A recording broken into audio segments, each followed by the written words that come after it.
Bears fans, City of Chicago, Gary, Indiana today. Honored to be here. We had a great time last year. We're excited to be here again this year. Thank you all for coming in advance. No. Well, my question for you that I've wanted to ask is, like, we are very close to the situation when it comes to Justin Fields, and we so desperately in this city and with this fan base want him to be the guy. Want the Bears to believe that he's the guy. From an outsider view, is that the perception that he is the quarterback this city and this franchise has been aching for so long? Well, I will say this. He's still proving it, but last year he was about as exciting a player as there was in the league. Like, I had him on my fantasy football team, and I loved watching the guy last year. He was unbelievable. Saying that, he still is evolving and growing into the quarterback that you want him to be, but I think you have to like what you see so far, and the question now becomes, does he take the next step and get this team to where it wants to be? Right. Do you have a good feel for Ryan Poles and what his time frame, like when will he know the time is right to start getting into contract talks? Deanna and I were just talking about that. On the one hand, you want to wait. You want to see what he could do. But on the other hand, the price of quarterback is only going up.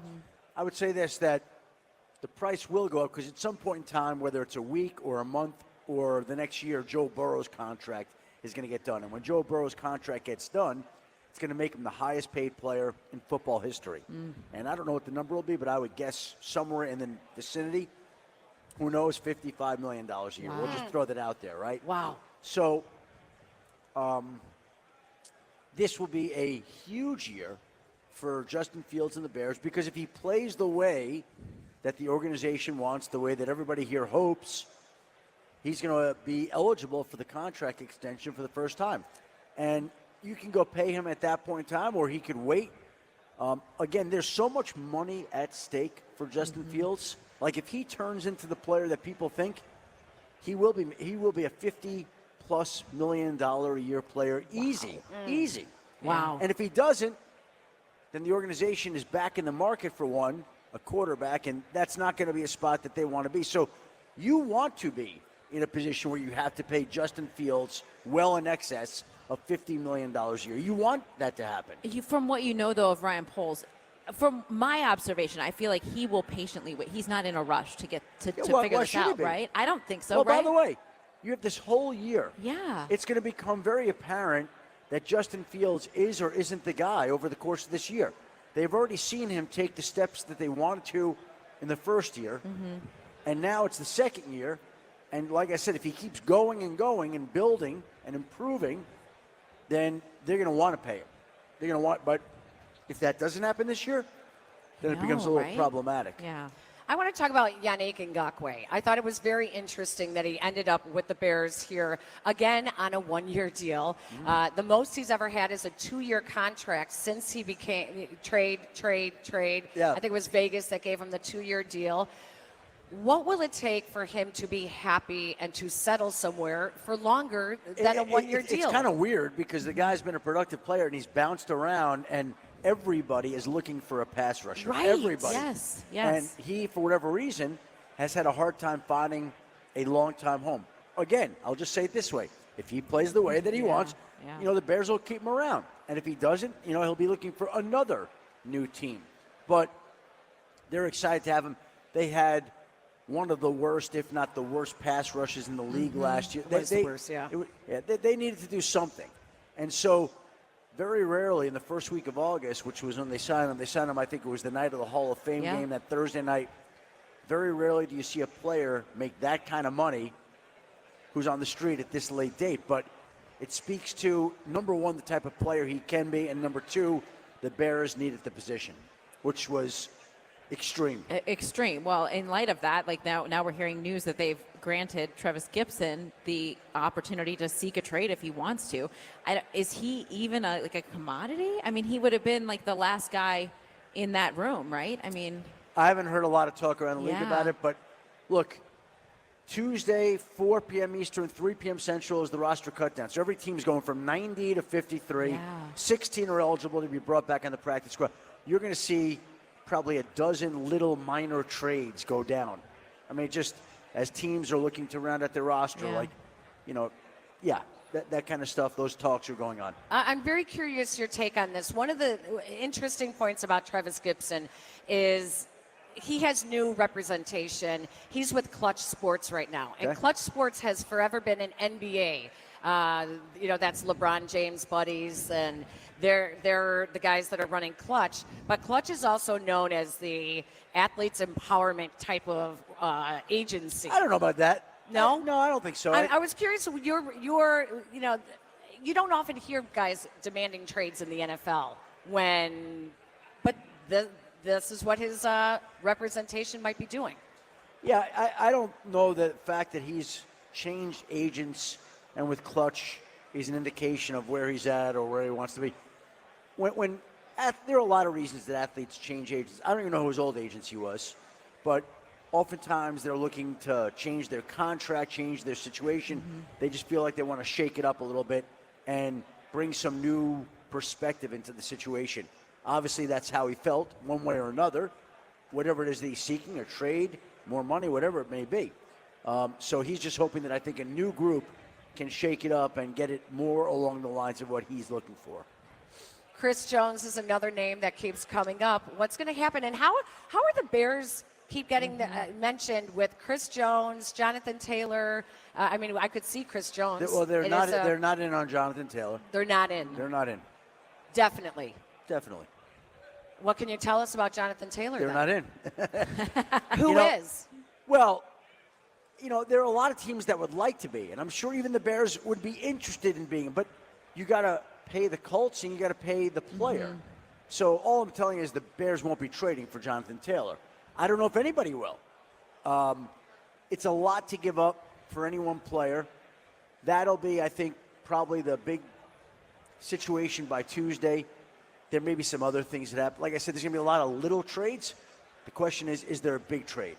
And is there a Jonathan Taylor trade? And my guess would be probably not, but these teams are going through their rosters, and we'll see if there's a team that decides to step up here in the next 2 days to make it happen. It could happen. My guess would be it doesn't because there's a lot that's involved in it, but it could. But the Bears won't be trading for Jonathan Taylor. What's it going to cost for someone to get Chris Jones out of Kansas City? Well, that's if the Chiefs are even willing to trade him, which maybe at some point they will. He's been so vital to their defense and what they've done, and he gets so much pressure up the middle.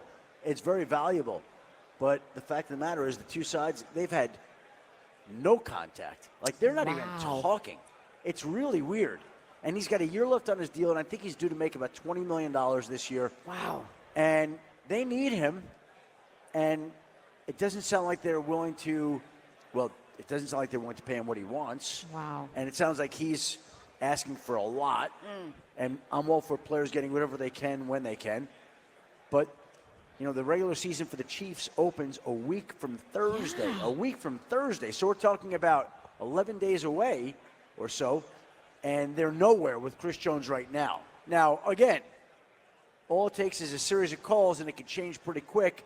But I think both sides have to know they're on the clock. If the start of the regular season comes and he still hasn't reported and they haven't worked out something, that would be that would be weird, and then you have to start wondering, well, does it make sense then for them to go trade him somewhere? Right. Mm-hmm. But anybody that trades for him knows that they're trading for a guy who will want a new deal and is adamant. Like, if he's not reporting to Kansas City, he's not reporting to Chicago or anybody else without a new deal. So you got to be prepared to pay him a ton of money, a ton. Yeah. And I don't know who has the cap space to do that this late in the season. That's what I was going to say, is you're getting so close. Like, that just feels like drama that a lot of teams are going to be like, I don't want to deal with that. Teams always can do things, but, like, the Ravens traded for Roquan Smith last year. That's right. And so there are always exceptions, and Chris Jones is that good, but it's not a simple thing to work out when the player wants, I'm going to guess he wants $25, $30 million a year. I don't know the number, but it's going to be a big number. There's other players on the Bears whose contracts, Darnell Mooney will be up. Yep. Chase Claypool. Oh. Chase Claypool is like this enigma to me. Such an enigma. He's a mystery. Yeah. They can't figure out. He struggled when he was traded here, which is fine. That happens. New system. He had to throw in the playbook. Okay. What can Chase Claypool be? Well, you want him to be a playmaking wide receiver, a guy that can do all sorts of things, runs gadget plays, run the ball, short catches, yards after the catch. It's a big receiver. Yeah, I mean, he can be the man, but he's got to go do it, right? Right. Pittsburgh was willing to move on. The amazing thing was the Green Bay Packers really wanted him. The Bears wound up getting him, and he hasn't always been healthy, right? A lot of injury setbacks. A lot. So, number one, you got to stay on the field, and then when you're on the field, he's got a lot of money at stake too. Very much. So if he can show that he can play and he can be counted on, there's a lot of money to be made for him. But hasn't been consistent so far. Not at all. Before we go, I want to hear your predictions on the NFC North. When you look at this division, it is so up for grabs. Who do you think is Well, I'll going? just give you some vibes. How Okay, about that? good. These are like Adam vibes. Schefter's vibes. I like vibes. Go. The Vikings give me a weird vibe right now because they got Kirk Cousins in the last year of a contract. It's unsettled. Justin Jefferson hasn't been paid. T.J. Hawkinson hasn't practiced all summer. It just seems like there's some things going on there that I don't like. I wouldn't like if I were a Vikings fan. It would give me pause. If the quarterback, the most important guy in your team, is living in this unsettled state, I just don't think that that's a positive influence on the rest of the organization.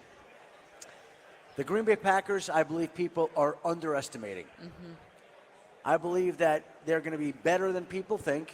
Sorry. See?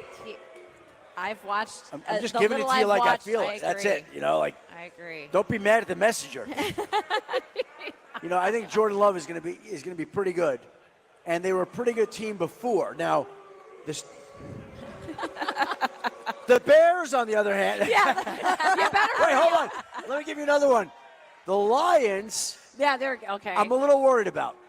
Are you really? Really? Well, everybody's anointing them the division champs. yes. What, they've won one playoff game in, 67 years? Yes. One.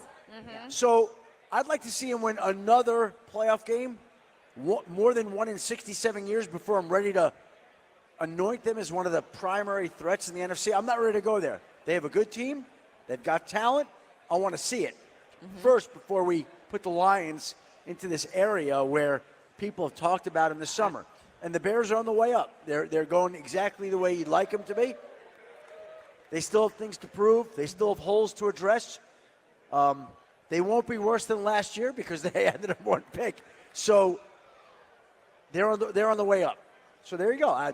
Vikings, weird vibes. Packers, I think, are a little bit of a sleeper. Lions, I'm a little concerned about them reaching expectations, and the Bears are where they should be in my mind.